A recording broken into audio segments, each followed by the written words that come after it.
Unang araw nga namin dito sa Bali. At naisipan lang namin na maglakad-lakad kami ngayong araw to explore this city. At dito lang pala kami nagstay dito sa area ng Kuta City dito sa Bali.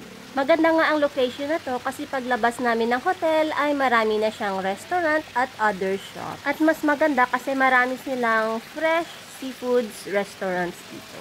At pagkatapos nga nito ay naglakad-lakad kami para maghanap ng shops kung saan kami makakabili ng dress na isusuot ko para bukas sa aming day tour. At dahil nga nakita ko rin na meron silang souvenirs, bumili na rin kami para sa aming travels collection. Binili na lang namin lahat ng kakailanganin namin para ready na kasi baka wala na kaming time. Since 3 days lang kami dito. At ang kinagandahan ng location na to ay malapit lang din siya sa beach.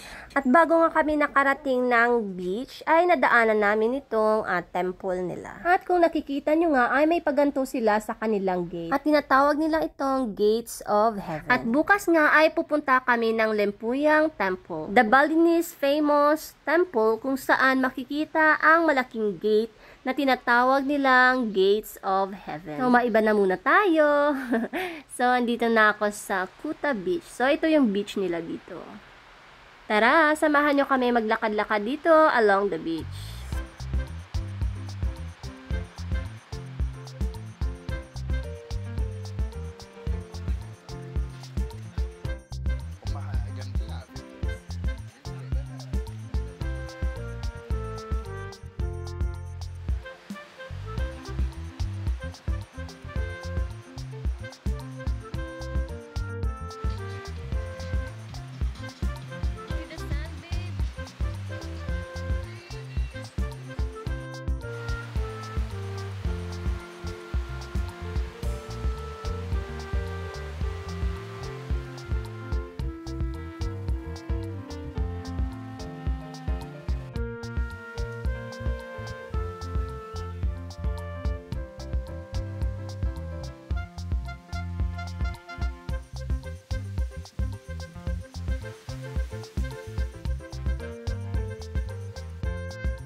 So, hanggang dito na lang muna ang ating for today's ganap. Thank you so much for watching. Bye-bye!